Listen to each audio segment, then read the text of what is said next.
বিদেশেতে কর্ম কইরা আনমু অনেক টাকা, পোড়া কপাল জোড়া লইব ঘুরবে ভাগ্যের চাকা।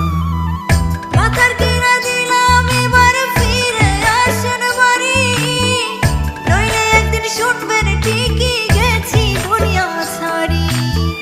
সত্যি কথা বলছি রে বউ, জানতে যদি চাস বলবো শুধু